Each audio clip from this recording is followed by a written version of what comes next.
Olá, meu nome é Bruno e sejam bem-vindos ao Poço. Antes de começarmos, peço que clique no gostei e se não é inscrito, se inscreva no canal. A macabra história da caixa de Buck. O caso todo começou em setembro de 2001 com Kevin Menes, dono de uma restauradora de móveis.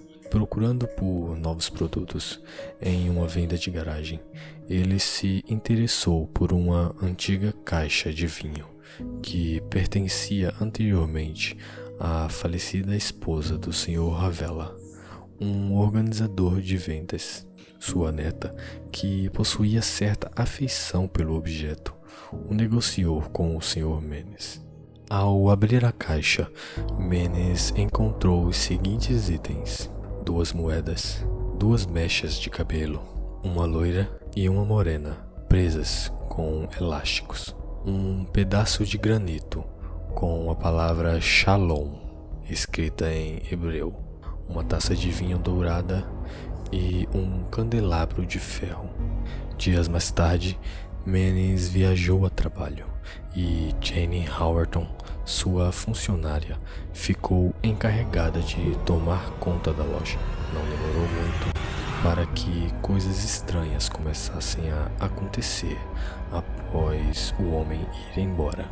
Jane ouviu um barulho de vidros quebrando, sentiu um odor desagradável, viu objetos pesados caírem e as lâmpadas oscilarem. Desesperada, ligou para o patrão, mas ele, do outro lado da linha, não ouviu nada, além de uma voz assustada o xingando. A funcionária ficou gravemente abalada com o ocorrido, demitiu-se e até mudou-se para outra cidade. Kevin, também assustado com o evento, manteve tudo em segredo, mas passou a querer se livrar da caixa. Como o aniversário da mãe se aproximava, ele a presenteou com o objeto maldito. Porém, ao abri-lo, a senhora Ida Menes teve um derrame que paralisou metade de seu corpo, impedindo-a de falar.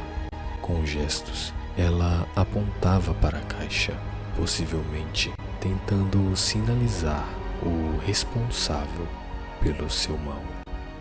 Um casal comprou a caixa da loja de Menes, mas logo a devolveram com um bilhete dizendo: "Isso tem uma estranheza sombria."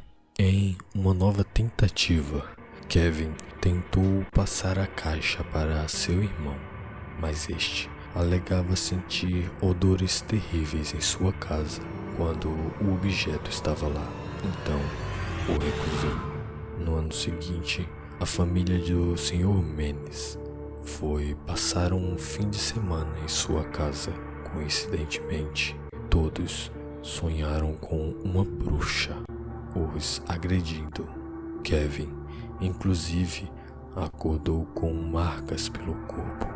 A próxima tentativa de Kevin foi leiloar a caixa pelo eBay.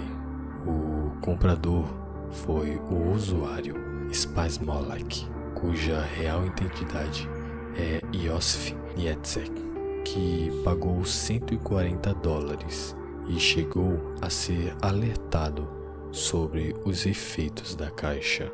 O estudante universitário de Kirksville morava com colegas de quarto. Ao abrir a caixa para impressionar uma garota, desencadeou uma série de acontecimentos bizarros. O menino ficou apavorado com o forte odor, o comportamento esquisito dos insetos, os objetos eletrônicos estragando e sua visão periférica falhando.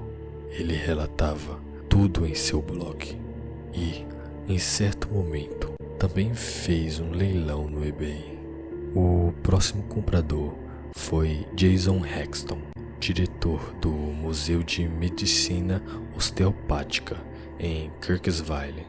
Impressionado com as histórias sobre o artefato ele pagou $280 para o usuário. O diretor pretendia analisar o objeto de perto para tentar descobrir os motivos dos estranhos acontecimentos. Pouco tempo depois, acordou um dia com o olho direito inchado, como se tivesse sido picado por algum inseto.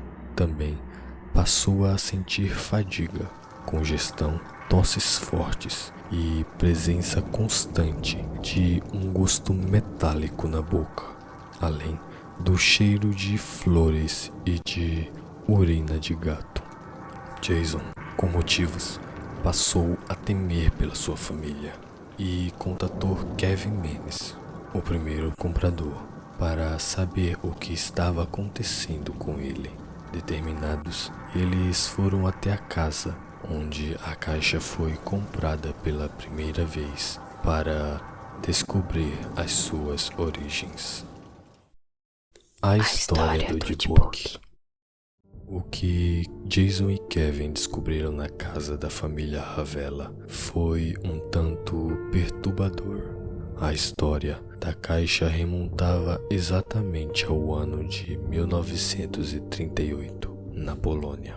O nazismo estava em plena expansão e, apesar de só chegar ao território polonês no ano seguinte, os judeus já eram perseguidos e mortos pelo Terceiro Reich. Em busca de ajuda para o sofrimento de seu povo, um grupo de mulheres decidiram realizar um ritual, uma espécie de tábua Ouija com pêndulo para se comunicar com espíritos do além. Após várias sessões, o espírito com o qual elas se comunicavam pediu para ser libertado das trevas e colocado novamente para vagar no mundo dos vivos. Assim foi feito.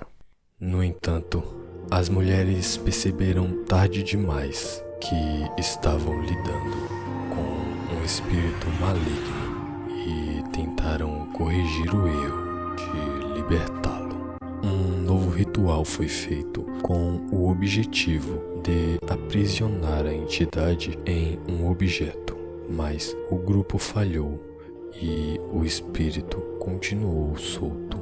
Coincidência ou não, esse ritual falho aconteceu no dia 10 de novembro de 1938, no qual aconteceu a Noite dos Cristais, nome dado a uma série de atos violentos contra sinagogas, lojas e habitações de pessoas judaicas na Alemanha e na Áustria.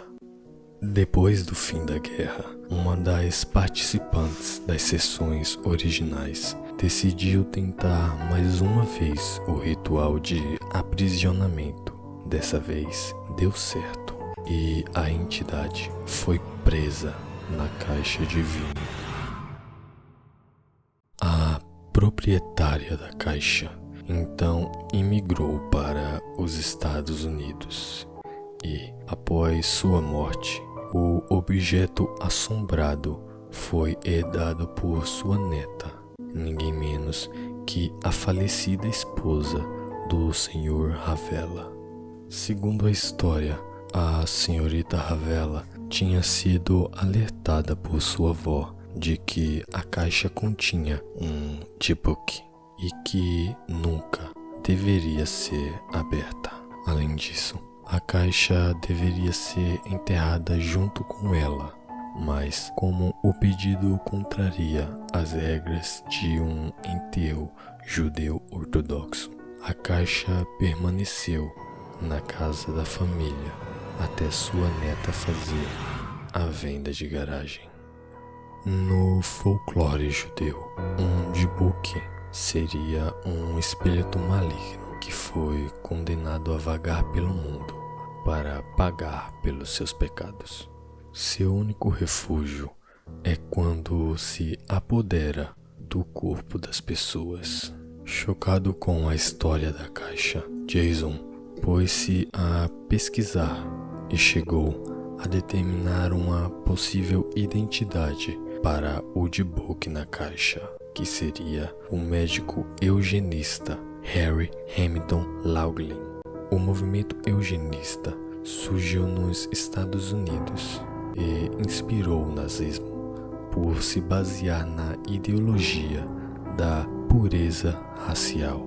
Com a ajuda de uma jovem judia, Jason descobriu um possível jeito de acabar com os tormentos causados pela caixa.